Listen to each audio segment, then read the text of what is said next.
cop. And I'm the robber.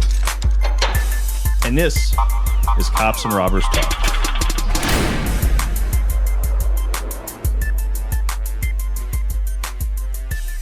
I am Chief Chris DiGiuseppi. I'm here with Larry Lawton, my friend, the ex-con Larry Lawton. We've got our Cops and Robbers Talk.com podcast. And Larry, we're doing something a little bit different today. This is going to be our Christmas holiday episode. We're going to be talking. I mean, Larry, you look like Santa there. Look at that red shirt on there. And, all I want for Christmas is a shirt like that with no sleeves. So if you put me down on the list. That's what I need. Yeah, this is going to be a different episode. Welcome, guys. We appreciate you being here. Excited. Well, thank you very much, Chris. Welcome, everybody. Mike, the producer. Chris, thank you. Guys, this is our third episode. I know you guys are seeing me in red shirt, but I will change. But it's my comfy shirt, so to speak. And it is my festive shirt for Christmas.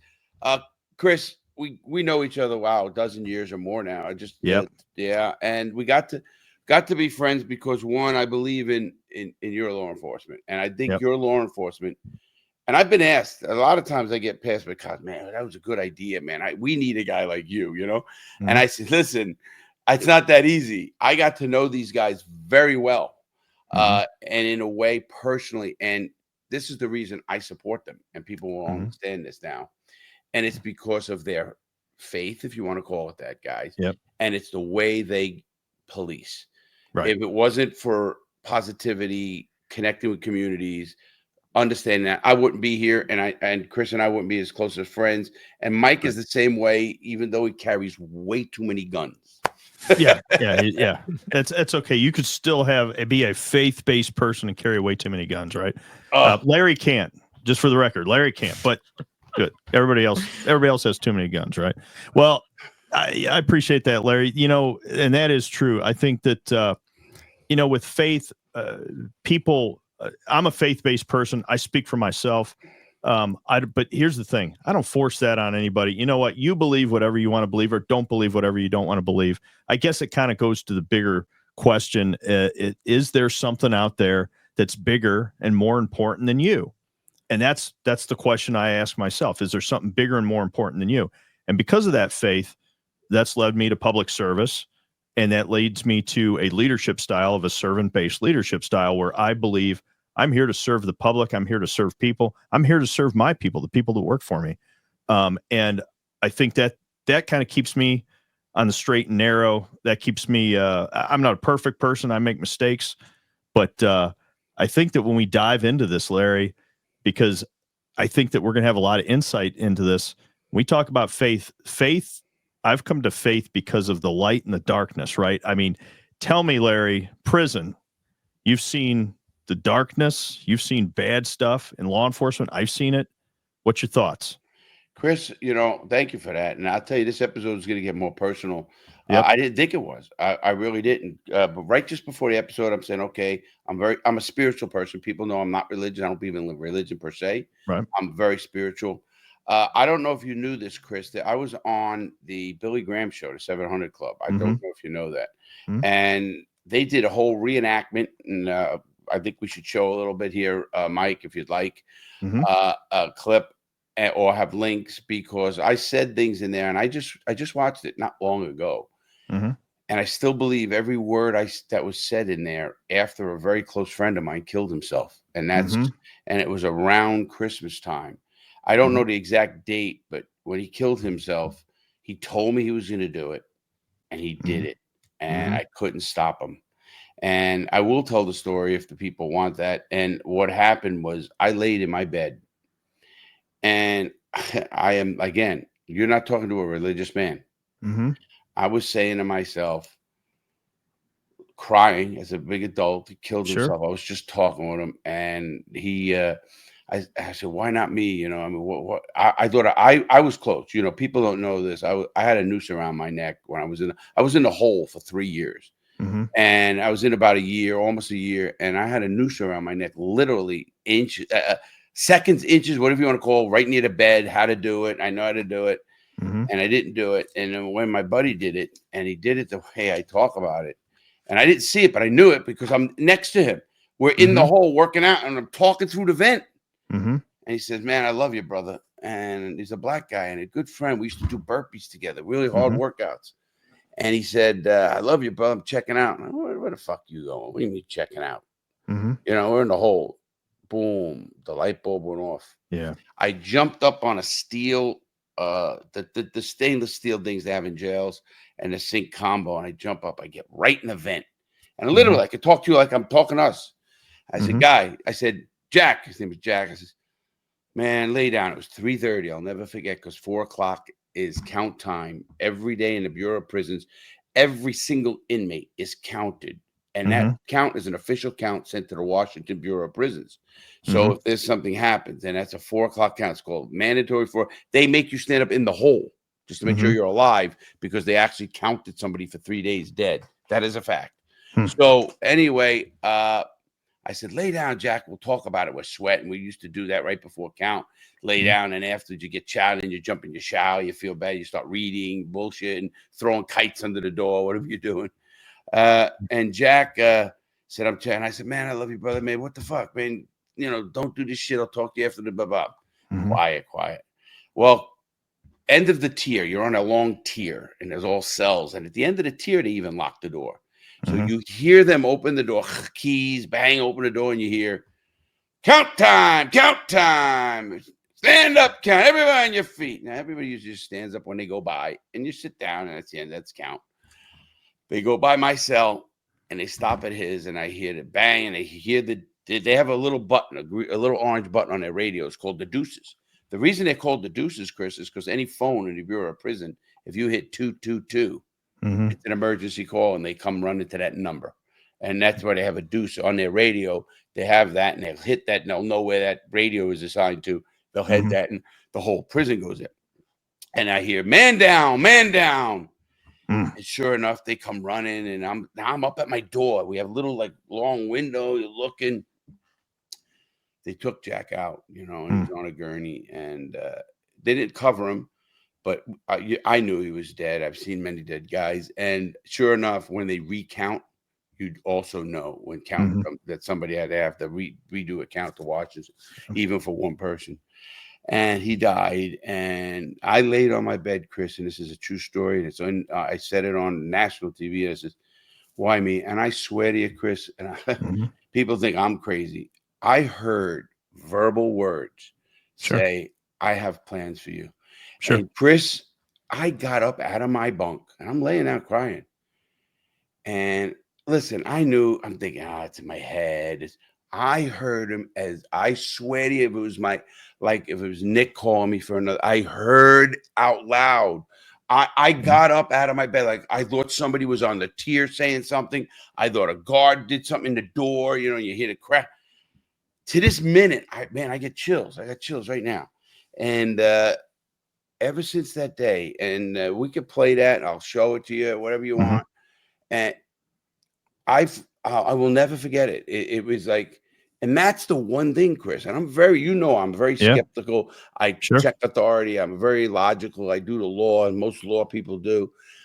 And although I can get to the point of evolution, and I can get to the point of faith, and you know how God created the world, I do know. Even scientists, and even theologists, and people who believe in theology, they come together at one point. Even if you believe in the Big Bang, I don't care. The Big Bang started it all. Atoms, dinosaurs. Who started the Big Bang? Right. That's right. Higher power of some sort, somewhere. Something bigger. When they find aliens, it's going to mean nothing to me. Oh, the Bible is off. I've read the Bible, guys, 5 times, cover to cover. I will start quoting verses right here. Matthew 16:26. What does a man have? He gains the whole world, loses his soul. So me. That's what I did. You know, I don't call any man reverend, because in the Bible, on Psalms 111, verse 9, it says, "Holy and reverend is my name," referring to Jesus. Nobody in the Bible do I look at, because if you look what reverend is, if you go to a religious concordance, which I did, the word reverence means to hold in awe and fear.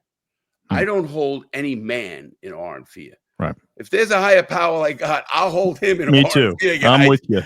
So I don't call a reverend is not in my vocabulary. You want to call him a deacon, a pastor, all words in the Bible that are used for his teacher. I don't call a man father, because I'll have to quote the exact word. It says, "Call no man thy father, as father's in heaven." And then I'm talking about your paternal father. Right. I'm talking about father like in a priest. I don't call priest father. Look, a deacon, a pastor, reverend, no, reverend and father are out of my vocabulary. Show me in the Bible where they call anybody other than God reverend, and I'll start calling a person reverend. Or show me in the Bible where it says to call another person father except God. And nobody's God to me except him himself. Yeah. So that's just a little bit religious. Well, but I am spiritual. And I appreciate that, Larry, and appreciate you really sharing that story. I think it hits home with me because, my backstory is 33 years in law enforcement. I've seen some things, and I could go down a whole slew of things. One in particular, I could tell you one in particular incident that I had was I responded over to a call where I had an infant that wasn't breathing. Got there with another police officer. We did CPR on this infant. We thought we had brought him back. We didn't, and he died. And I was there holding him. And I will. It's one of those things where I'll never get that kid's face out of my head. You know what I'm saying? I'll always remember that incident. And it was similar incidents to that continue. I can tell you about walking through the murder scene. I remember going through a murder scene. Terrible. I mean, pretty graphic. Looked like the victim got mauled by an animal. It over and over and over again. And I got to a place about 15 to 17 years into the job, Larry, where I was just bitter and cynical. And I remember being in a cemetery where I had a 21-year-old brother that died of cancer. I was there at the house, when he passed away. It was horrible. I remember he's in the cemetery. We had a murder victim that was there. All these other incidents. I remember walking through that cemetery and just mad at the world, at society, at people. I just had enough. And I remember being mad, and I'm like you, spiritual guy, asking that question, why the baby? Why the kid? Why this innocent person? Why did all this happen? And same thing, Larry. You know what? I can't explain it, but I just had this clarity that said, hey, you don't have to worry about all this. You do not need to worry about this. Everybody's good. The baby, the victims, the kids, everybody's good. I got this. And you need to go do something else. It was like a weight was lifted off. I didn't know what to do. Wow. I did not know what to do. And that was the day that it turned. It turned for me. And I really started diving into faith, spirituality. And I figured out I have a purpose. Don't completely know what it is. Did not think that I would be sitting here with an ex-con on a podcast. We could tell the story of how you and I met, you and me and Mike met. And it's like, come on. There's some kind of spirituality there. Made that happen. I thought about that a lot, Chris. When you were talking your story, first of all, apologies. I feel my condolence for your brother. I lost 2 sisters, so I understand. 2 cancer too. Yeah. So I totally understand, and I was there. And I lost 2 nephews at 24, and that's kind of like that age that hurt. And they were in the crime business, but that's here and there. Chris, I understand your faith. I understand, and I'm all for. And I tell people, they go, Larry, you're not religious. You call religious bullshit. Yes, people know my book. I was abused by a priest at 11 years old.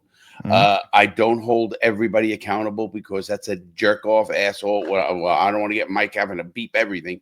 But I can get on and on about that. And it took me many years, Chris, many, many years. Right. 2 major incidents that happened to me that I think, I won't call it faith. I'll call it spirituality that really saved me. And it had to be a person that did it, meaning that a messenger.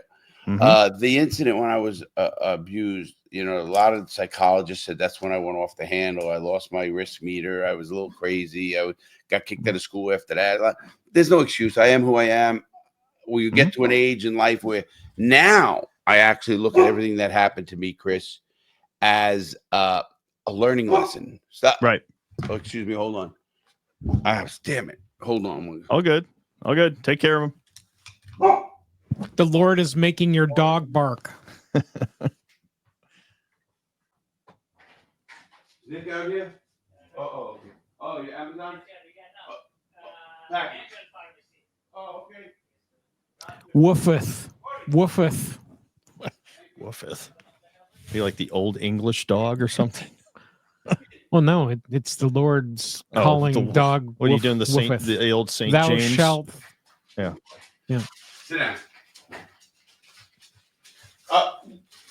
Up. Sorry about that, guys. All my good, man. my watchdog kicked ass. Yeah. Someone was at the door. He's just doing his job. Yeah, he is. You see Morty there, right? Yeah. He's good. He's our pit bull boxer, 100-pound. Don't come in my office shit. Good. That's the good deterrent. As far as crime prevention goes, I highly recommend a dog. I had that dog, Chris, and I had 2 incidents that happened. That incident as a child, and when I was abused, literally strapped down naked and beaten, and it took me many, many years, Chris, to get it out of my head that I was going to kill those people. Right. And I literally planned their murders and everything, and it was consuming me so bad. Right. My cousin, who's very spiritual, actually met with the Dalai Lama 3 times for weeks. I mean, she's a business consultant around the world. One of the dearest people in my life, saved me so many times. And that lady said, Larry, she on a visit, she says, stop it, it's killing you. And I went, what are you talking about? She goes, your hate is killing you. You don't have to forgive. That I'm not here to say forgive anybody what they did to you, but you have to stop letting them control you. Right. And that is a spiritual faith, God, whatever you think. Who would know that? Because I was consumed for years. Right. I mean, literally get up planning their murders. And I know it sounds crazy, but when things happen to you, certain things like that, you start saying, and then you justify it, because I could justify it easily. They're not worth it in the world. They're pieces of shit. They hurt other people. I'm saving them. You know, it's easy to justify anything. During Christmas time here in faith time, guys, and I'm glad we're doing this show. I'm not, again, religious. And that's why it's kind of confusing me. I believe in a God that's loving everybody, number one. Sure. Me too. You know, how can I say that Muslims or Jews or somebody's not? Somebody's faiths do. Oh, if you're not here, you're not going to heaven. That's the end of it. Yeah. You know, I can't say. I could say that I heard the words, and I'm telling you. So can I. I'm with you. And I agree with you, Chris, and good for you. I think we found that happy spot spiritually. Right. And I hope people do for Christmas. And if it's just a reminder, guys, go out there and see where you're at. Not to go to, I will never talk about church because they're both, well, give me tax-free. It can be tax-free. but I mean, it's, you know what? Here's the thing. When you find that in your life, I think that you actually find peace. And a lot of people don't have peace or joy. And that's as hard. I'm telling you, it is a hard. I've seen people with a lot of money that have no peace and joy. It is something that you need in your life. You know, hey, Chris, I have to ask you a question with that because it's an important question. Sure. Obviously, we're very close as friends and we support each other and bad, good, or anything. If you didn't know, if the change didn't happen to you, when it did, you're in 30. I knew you after your change. Obviously, about 16 years in, you're in 33 years.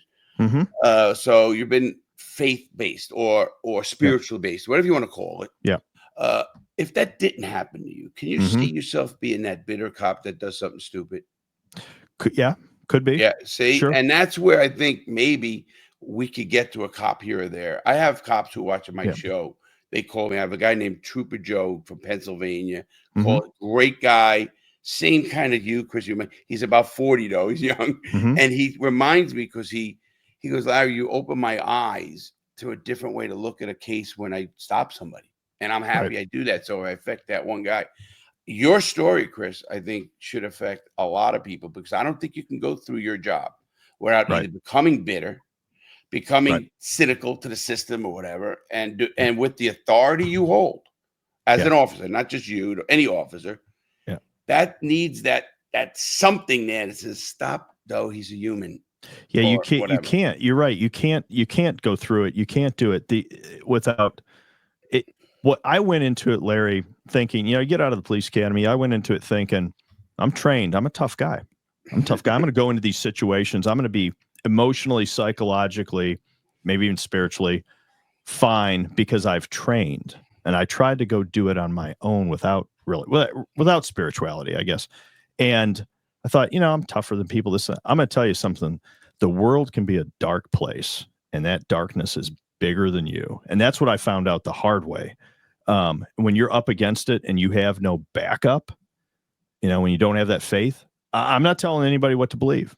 I'm just telling you what happened to me. And, you've got to figure it out. And I can tell you that a lot of law enforcement officers, you don't really get police officers that go on podcasts and say these types of things.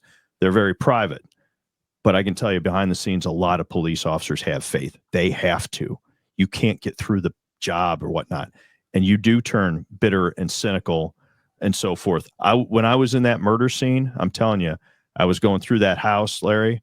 I was, I didn't know if the suspect was still there, but based on what the victim looked like, I thought it felt like evil, right? I mean, it was like just something terrible and evil. And I thought, man, somebody jumps out, I'm going to be really quick on the trigger, all that you keep doing those things. You keep seeing those things, and it does affect your personal life. It does affect your life at home. It does affect your spiritual life. And you have to have an identity outside of law enforcement. If your identity just revolves around that and you don't have something outside, something that's bigger than you, you're going to go down a bad path. I'm just speaking from experience, Chris. And I appreciate you asking that.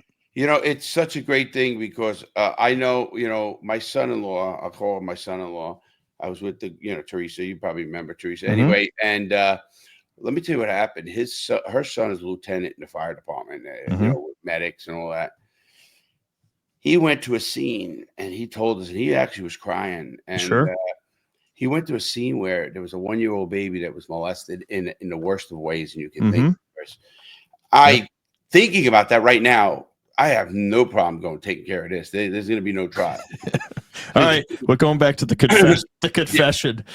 No confession hour. No confession it would be a confession if I didn't understand you guys. Really, you guys helped me in more ways than even when you didn't know it, like you and Mike, because I knew I had that responsibility to do the right thing because of whatever. And I do crazy things, but I'll stand up for what I do, even when it's wrong, because I don't believe in whatever. That there's no standing up to. I want to ask Mike as a civilian, and I hate to say civilian. I'm an ex-con. Chris is the chief police.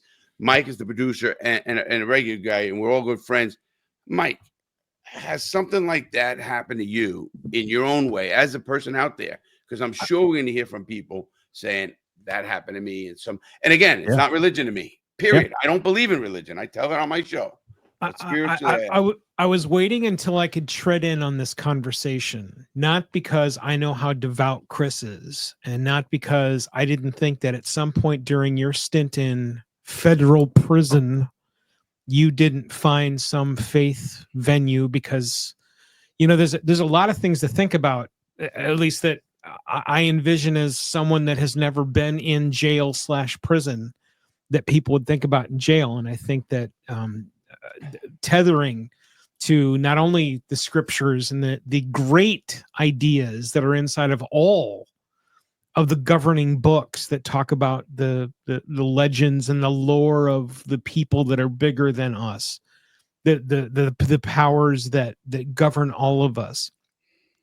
I love stories. It's why I've been a podcaster for 20 years. And I admittedly don't have faith. I'm not I don't do religion. A quick little background on Mike Wilkerson. The last time I remember going to church with my family, it's when my mom was taking us to a series of churches that were posting up inside of major theaters during the 1970s, when there wasn't a movie showing, or a day when the movies weren't being shown on a Sunday or a Saturday.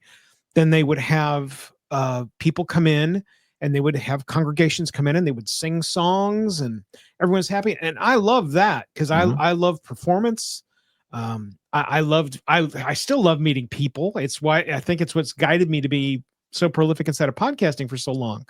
The concept of capturing perspective and learning about more people's perspective, that's the piece that I love about all things based in faith, is because all stories, no matter what vein of religion, no matter what vein of faith, no matter what little package that has been delivered to whomever about faith, there is a story surrounding it.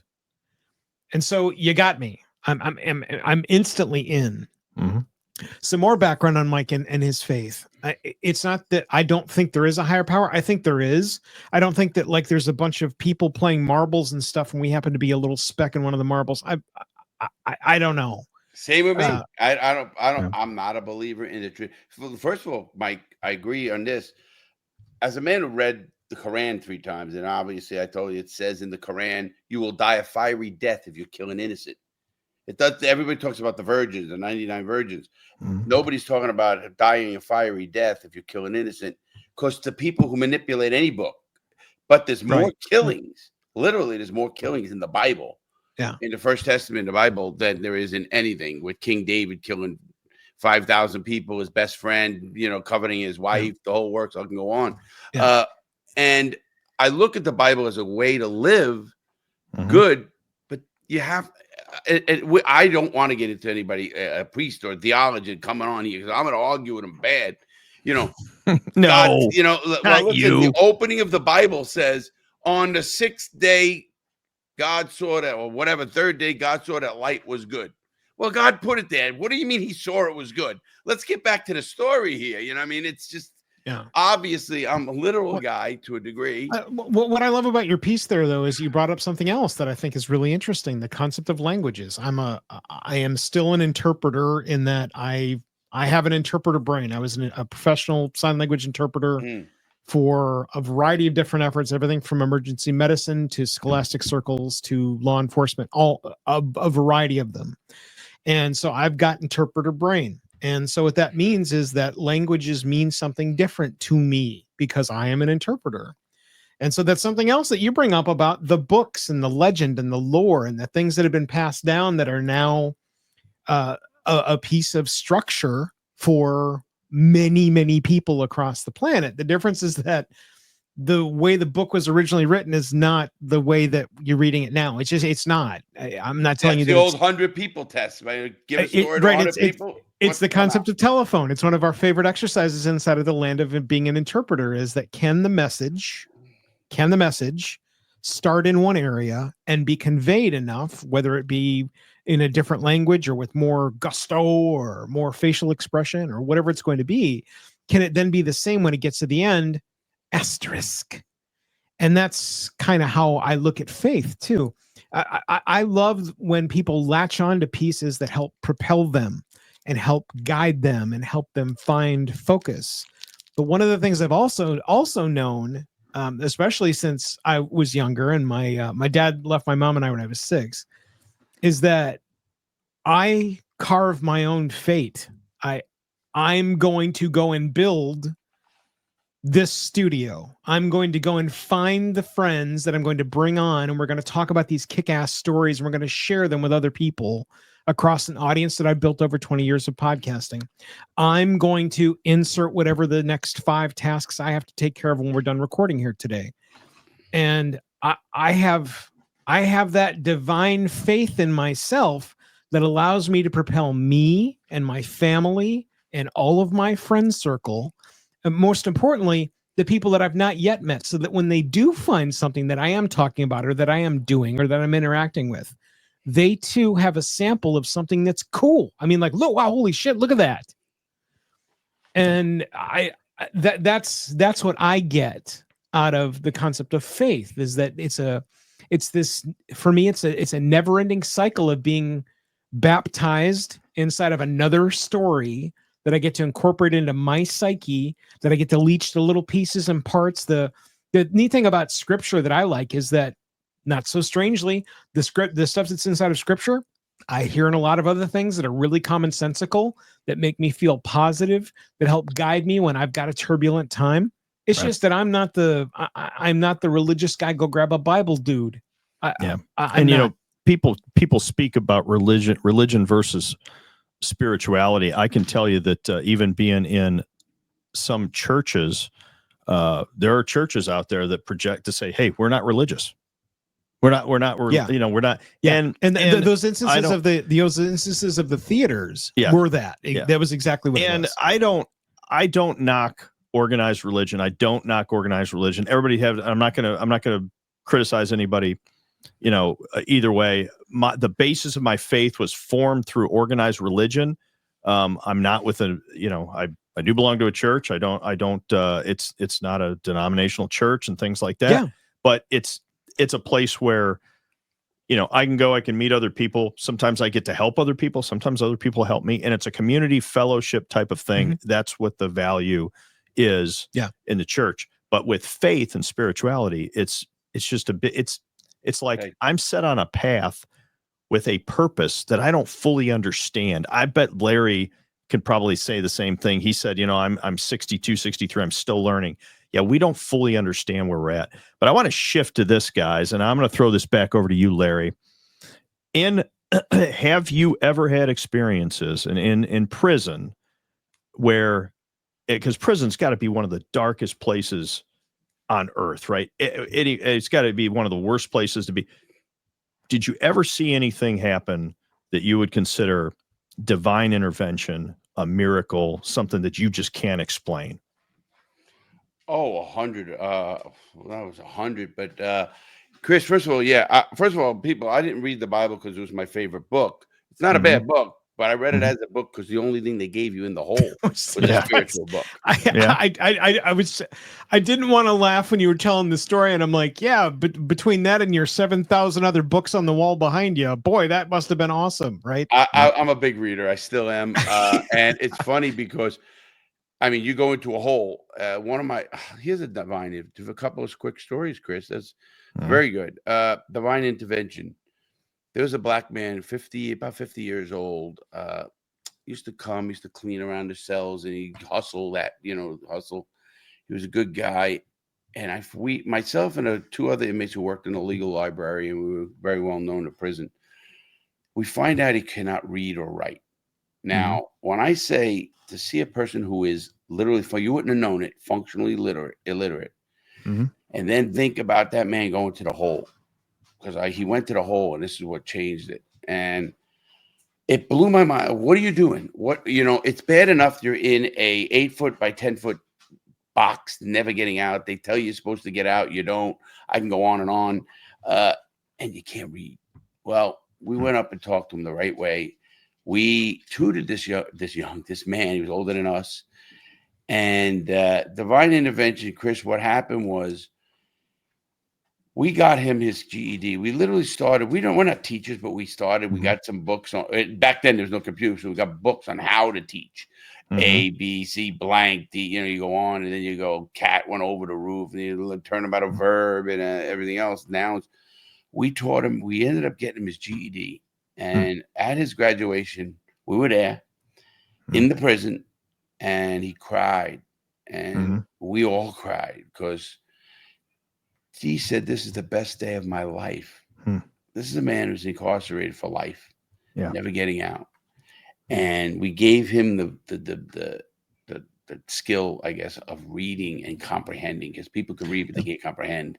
Yeah. And Chris, as a writer, Chris has a great book, The Lightbringer. That's how that's a love of the show, but great. And he's a writer, and I'm a writer, and that's how we literally met through an old agent, distributor, book publisher. It's amazing because we take it for granted, Chris, even the writing. Now it's AI and all that bullshit, but I'm still a writer. I find myself, I use the AI as a tool, but you can't use it if you're not a writer. I've been many classes already on AI and how. You have to know what you're doing still. You have to have structures of this. Everybody knows that. It's a primer for sure. It is a primer. But Mike and Chris, that incident made me think, why did we do it? No pay, no nothing. You hustle in prison, no. Right. It was because we all cared for this man who we had never met before, couldn't read, and we still is our fellow man. And his crime was murder. It was a domestic thing. We don't ask questions like that because you really don't know the whole story. Right. Another incident happened where I watched a man get stabbed 30 times. 30. I would have swore he's dead. Sure. He was not dead. A few other guys, friends of mine.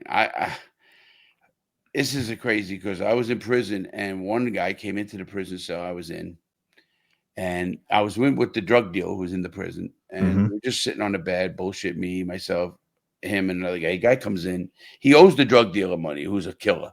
The guy's a killer. Remember, I was in maximum security prisons. Right. I wasn't in club fed, guys. I was in places where everybody was a murderer, a hitman, mob boss, drug dealer, big people. And he comes into the cell and he says to the guy, he'll say, Reno, I need 5 papers of heroin. And I look at the guy next to me, meaning because 5 papers of heroin is $25 a paper.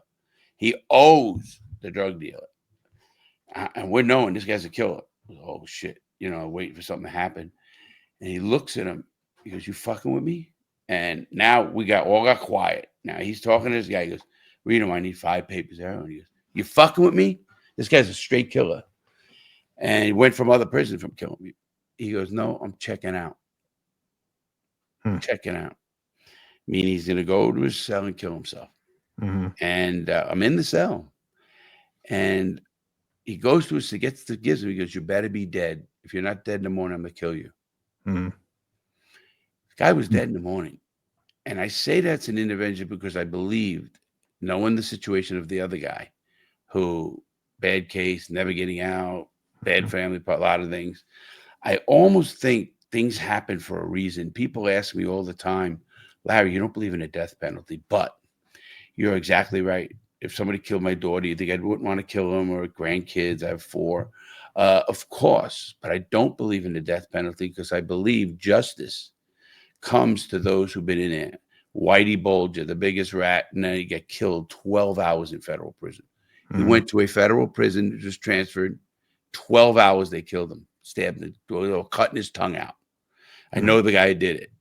And that was, it only happened 4 years ago, but I knew him because I knew the prison he was at and I knew people he was at. Then Jeffrey Dahmer, he was killed on the yard. Right. You know what I mean? Brutally stabbed and stuff.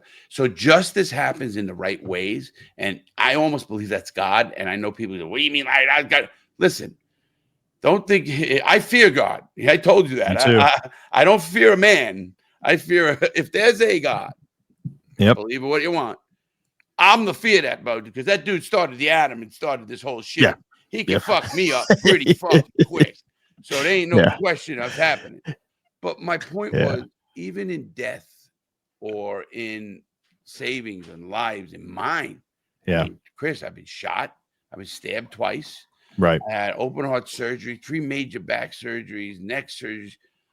Why am I here, guys? Right. And I think I'm normal. Maybe the anesthesia got to me a little bit. You're normal. Yeah, you're normal. I mean, it depends on where we set the bar there, Larry. Yeah. Oh, yeah. Absolutely. Well, that's another. Let me get on this right here because this is going to be a show. Normal. Yeah. What is normal? What's normal to me might not be normal to you. Oh, normal cop normal is not normal. I can tell you that too. And I'll bring other police officers on that'll tell you that. Yeah. Before we drag off too far, but what we're all talking about, if I'm not mistaken, especially you, Larry, especially in prison with those stories, is light bulb moments, which is what I hunt. I actively seek them out. I am looking for I had an active moment, Chris. I'm sorry, Mike. I had an active moment. You talk about something. Listen, people who know me know I am a I like acid and mushrooms that have psychoactivity. When they were testing inmates with LSD, they tested them in Atlanta. I can go on and on about a lot of data that came out. Right now, they're using LSD and mushrooms as PTSD treatments in facilities. In actually Mississippi University has a government contract to try these things with government approval now. Now, the government yelled at all these drugs back in the day, and they made them illegal and made them a Class A, Christian. You know all that. And did you know you can't overdose? You can't do anything. Like, you can never overdose on acid. You take all the acid you want. You can't overdose. It doesn't do anything. I did not know that. For the record, I am not an acid advocate. No. Guys, or mushrooms. Shocking. Is that shocking? now, listen. You want to call it what it is? I had that moment, light bulb moment, Mike. I was in acid. I was in prison, and I was with a guy named Lumpy. I love the guy. He ended up getting a life sentence for 30,000 tabs of acid, which he ended up getting a pardon. That's a lot of acid, Larry. Chris, he was pardoned. Fitting the prison. He was pardoned. Yeah. Okay. Anyway, but with that said, we used to get acid into prison. We used to get 100 hits every 2-3 weeks in. Yeah. Smuggled in. There's ways that's a show, but we used to do about 50 over, of course, give out and friends and whatever, and then we'd sell 50 of them. Mm-hmm. And at $25 a tab, you're making a lot of money. So we had a whole operation going, just a hustle. So I'm not going to get into how the hustles work, but we will. Welcome to our Christmas show, everyone. Yes, but the Christmas show, and I'm going to talk about faith. We're talking Mike asked me a moment. It's about gifts. Eddie's Santa Claus, right? I am. Oh, that's right. Ho, ho, ho. Man, am I that fat, guys? Well, Larry. Go ahead. Okay. I'm sorry. No, it's good. I got to poke fun. I literally took 4 hits. I'm never there. I used to take them. Yeah. People think you're crazy. I would take them and go into a cell, locked in. But I had my music on, batteries, extra batteries. And in Atlanta, you're in the city. So you had actually good radio stations. So they had the Grateful Dead from midnight to 4 a.m. And we'd trip out and unbelievable. I had a moment there. I floated. And this is not joke, guys. I understand this. I floated out of Atlanta prison and was looking down. To me, that is a moment I will never forget. It wasn't bad. It was, it wasn't. That's an aha moment of, is there a God or is there something different? How did your brain work that you are so clear and so concise? I literally went, when I got out of prison, and looked down on a satellite on Atlanta, and I literally saw everything. So how does that happen? Yeah. How does that happen? There's your aha moments of faith or God or something more powerful than that. Is it my brain? I don't know. Yeah. We can go on and on. I can tell you that people that have near-death experiences, they're in surgery and so forth, describe that exact thing where they actually die. They actually die. They have that out-of-body experience. They can describe themselves, on the table and that. I tell you what, Larry, I had a story on my end back in 2015. We want to talk about things that you can't explain. And I'm not telling anybody what to believe. I'm just going to tell you what happened. But 2015, it was Martin Luther King Day. It was cold before that.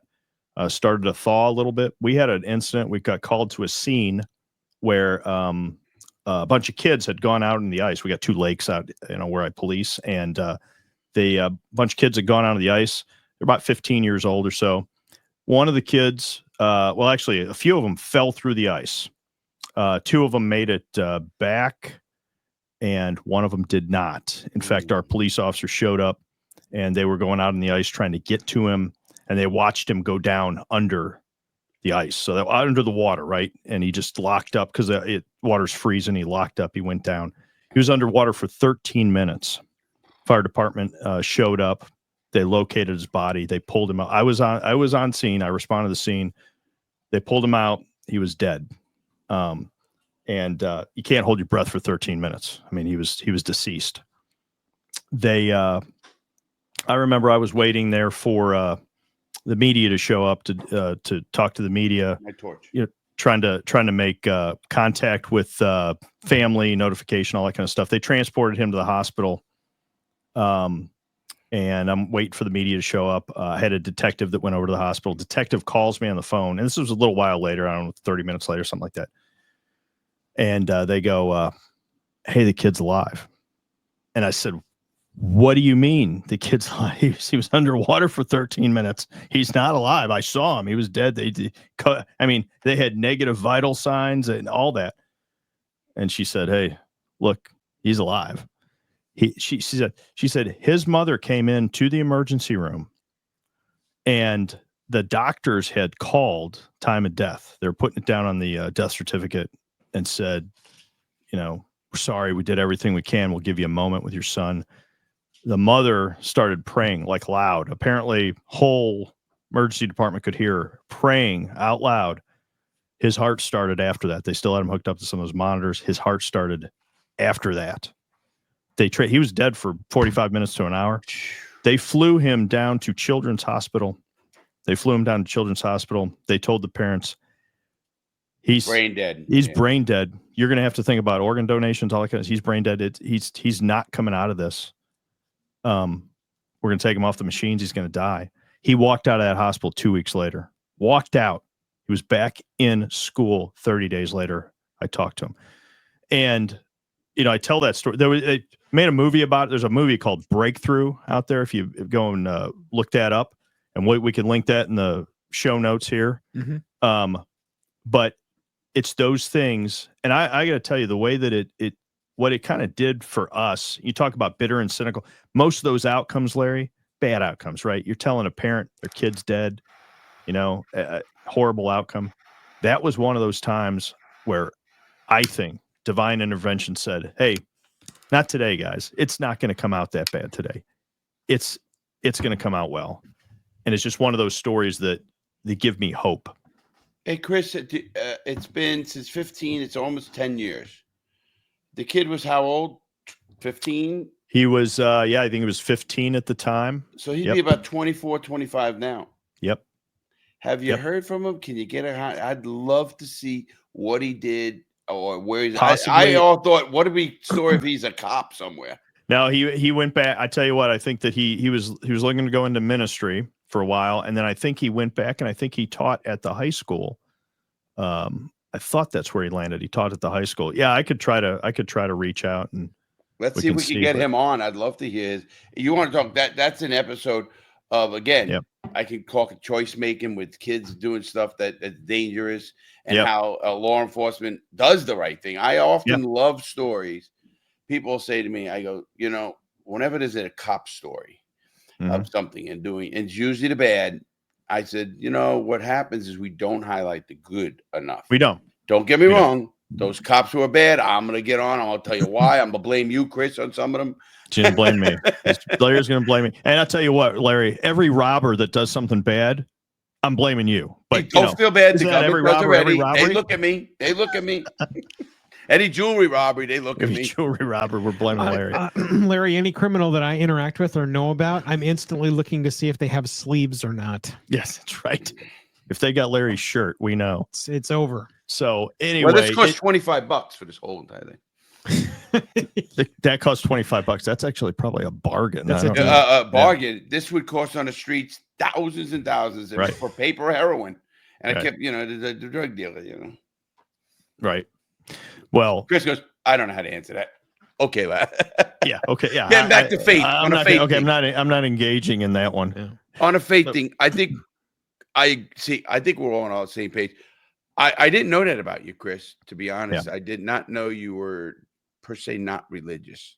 You're more spiritual. I started out in organized religion. Like I said, it's the journey, right? It's the journey that brought me there. I don't bash organized religion because that's what gave me my faith. I don't either. I do attend a church. The church is not denominational, but it's, to me, spirituality is bigger than just where you go to church. It's how you live your life. It's a lifestyle, how you live your life. And those things, and in fact, those bad experiences taught me I need to live my life by serving people, by being a servant-based leader, serving people, serving God.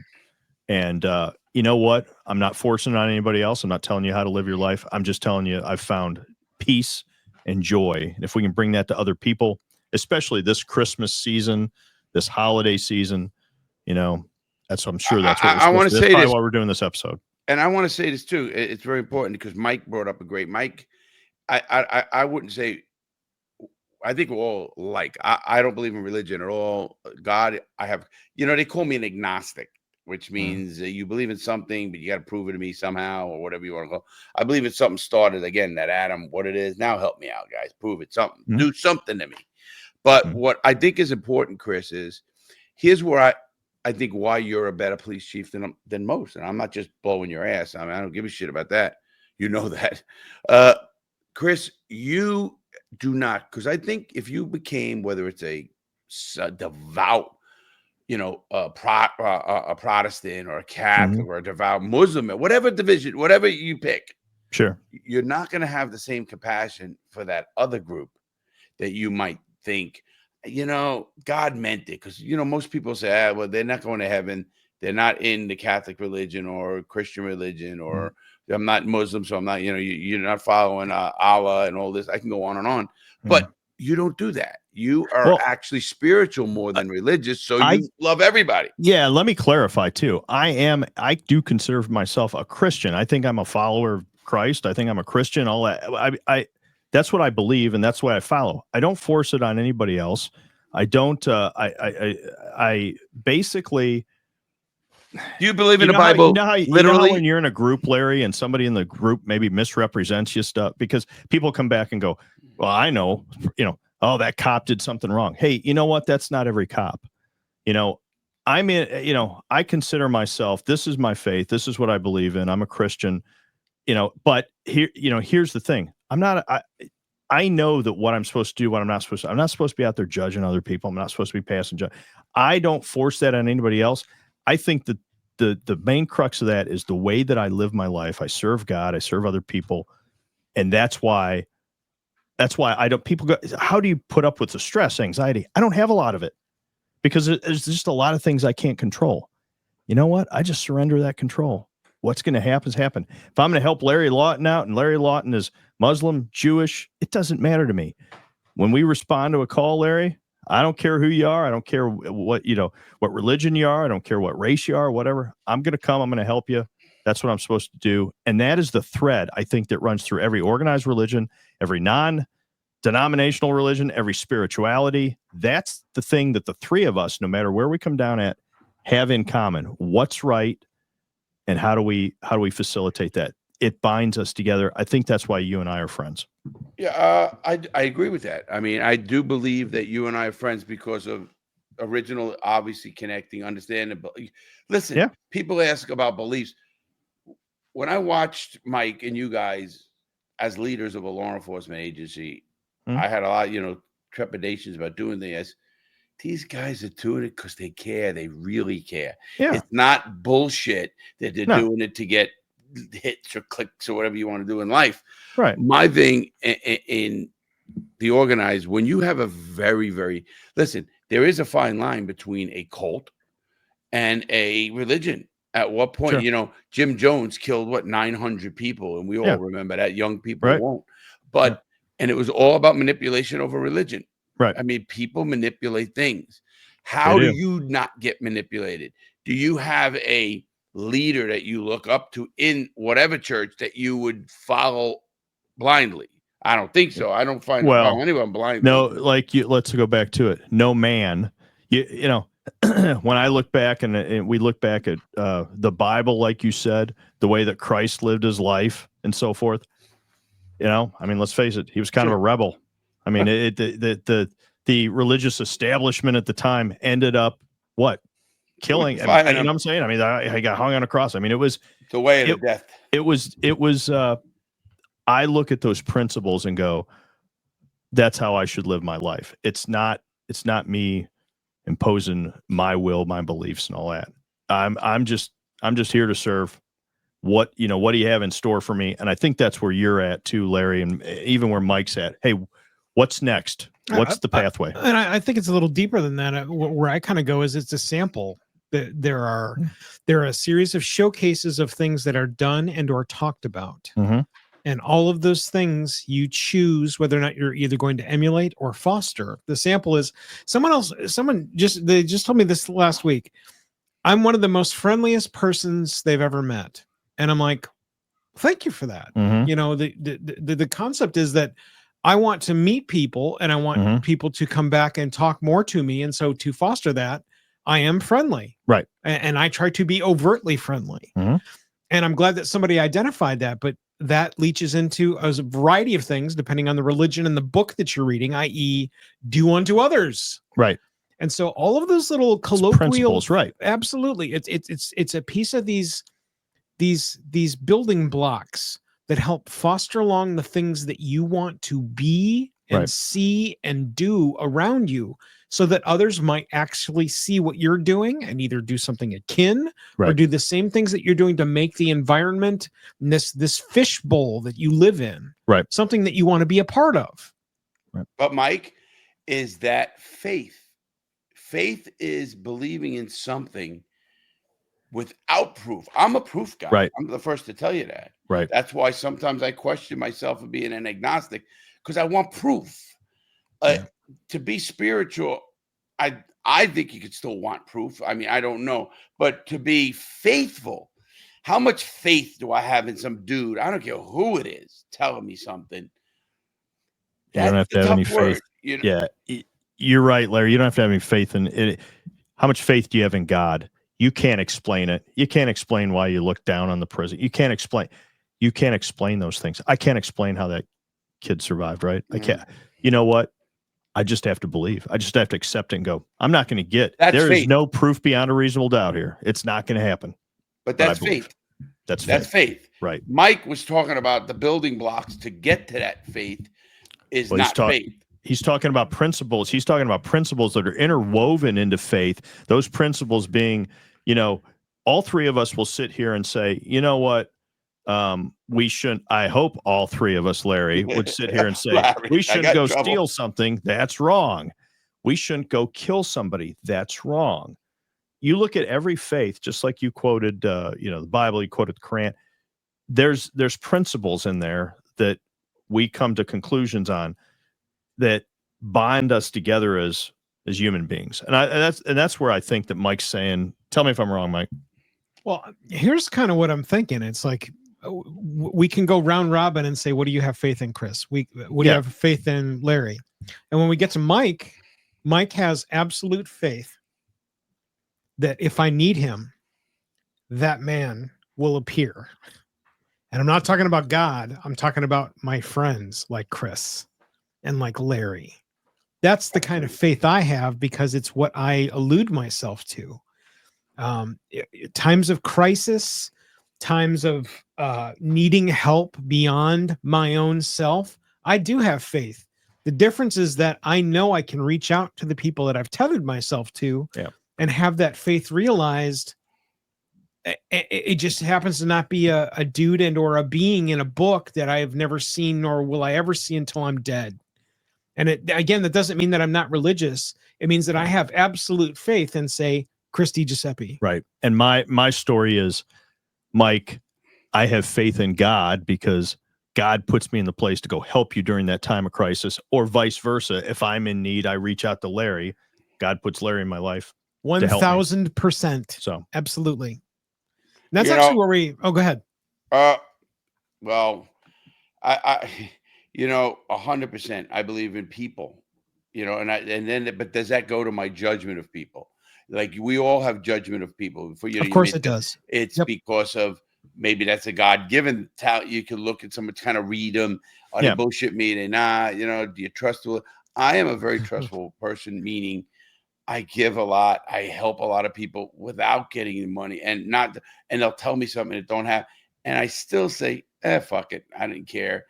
I would have did it anyway. I feel good for doing it. Right. So did I do it for me, or did I do it for them? I often question myself. I love to help people, but people say, Larry, how do you stay out of prison? Because who you are. And I say, let me tell you, everything that's happened to me, even prison, the whole everything, I've learned to turn it around and help people with it.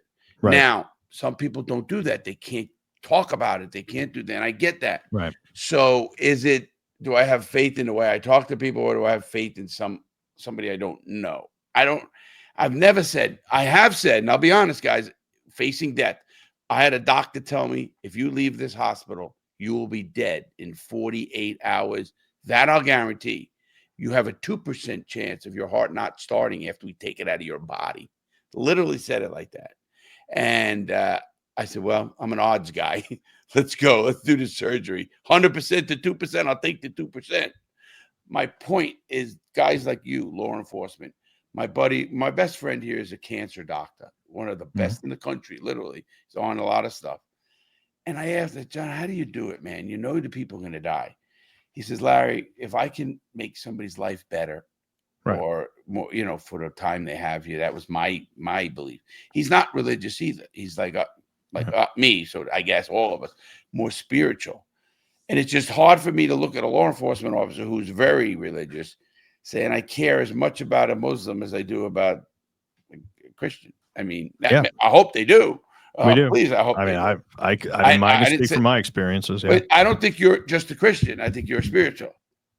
Right. Ask a Catholic like my mother. My Yeah. mother reads the Bible literally 3 hours a day.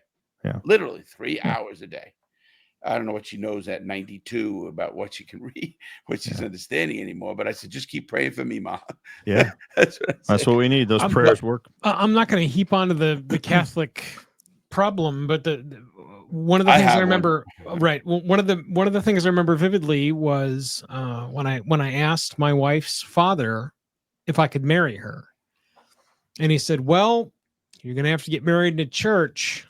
And I said, "That's an interesting perspective. Are you going to help us pay for it?" He's like, "Well, no, I'm not." Okay, well, guess what? We're not getting married in a church. We're going to get married outside.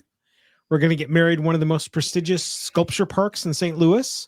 And you, sir, are invited to walk your 25-year-old daughter down the aisle, and I cannot wait to see you. And so he showed up. Sure. And that's kind of what I'm saying, is that it's where that man gets to judge whether or not he wants to take all of his morals and principles and whatever else he has compiled over a series of lifetime and walk his youngest daughter, who happens to be deaf, down the aisle, having not really fostered her to do anything the rest of his entire life. And the dude showed up. And I remember talking to my dad about it. That wasn't that night, it was the next night. And he goes, "Well, son, there's something important that you have to remember. It's not that you're judgmental. It's that you have morals." And my dad is absolutely right. It's okay to be judgmental. It's okay to discriminate the things that you see in front of you, because you're building upon the building blocks and morals that are you. It's the principle is you can have an opinion on people's actions, but trying to judge people's hearts is not for you. That's where I often talk about guys judging, and I don't judge anyone. I don't care what you do behind closed doors, as long as it's legal, not against a kid or adult or hurting people, doing something of that nature. There's where I go with, I don't judge. I have my opinions of, do I want to hang out with them? Do I want to be around them? That's just nature, I think, or business even. But as far as judging, I think once we start judging people, you're starting to tell yourself you're better than them in whatever it is. You're more. And it's hard for me to judge and say, listen, I did a lot of bad things. How do I come and say, well, you're a loser. You robbed the jewelry store. Right. Or you're a loser. You robbed the bank. Right. Listen, I had cops tell me, he said, ex-con. I said, really? Or people tell you can't make it. I said, listen, they took $6 million from me when I got arrested. I got out at 46 years old, penniless. And you build it up. It's the fun. It's the thing. It's what you believe in your heart. I believed in my program. And I still, Chris, every minute, every day, I believe in young people in our way, and I won't judge them no matter what they do, especially young people. Obviously, I'm not going to like it if someone rapes somebody or murders somebody. Sure. I'm not going to like it. I'm not the judge. You got to meet some judge someday. I hope, whatever you want to call that. I agree. Do I think he needs to be held accountable? 100%. Sure, there's consequences. But judging people, we don't know what they went through. Whether it's, and I don't care what you were. I'm not giving an excuse for the guy. I could have went crazy. Right. I had a judge tell me this. My good friend says, Larry, I know you. We vetted you. We had so many organizations vet you, CBS, NBC, all these had to vet me.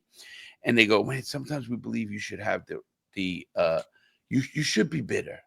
I said, Judge, his name's Dave. Great call. You met him, Chris. He came to the St. Louis. It's a waste of energy to be bitter, isn't it, Larry? It takes too much energy. It's Dave. No, I don't. Cheating yourself. The minute I become me, the victim, right? Then I fall into the trap of I'm not accountable to myself or anybody. Right. I was wrong. I deserved it. Did I deserve to be beaten and tortured? No, nobody deserves things. But I did do what I did. So, and I can't tell them bitter. Once you become bitter about anything, you're quitting in life. Right. I really believe that. I wanted to what happened to me and educate everybody who's listening. Listen, you want to rob a jewelry? I'll tell you how to do it, exactly how to do it. You might get away with it, but I'm going to tell you, don't do it. Right. Don't do it. Because it's not actually, Larry, you're going to start with the don't do it part. Yeah, we went over this, Larry. Again, remember that? The Grand Theft Auto Chris, thing? is that what you do wanted the me to robbery. do? That's how you lead. Is that what you wanted to do? Hey, this is, you know what? Let's shoot it back to the audience here. That's where we ask you, head over to that's where we ask you, the audience, head over to copsandrobberstalk.com. Tell us what you believe. Tell us what you don't believe. Tell us what your opinion is. Have you ever had anything divine intervention happen in your life? How's it shaped your life? And what's it taught you? I tell you what, this has been a great episode.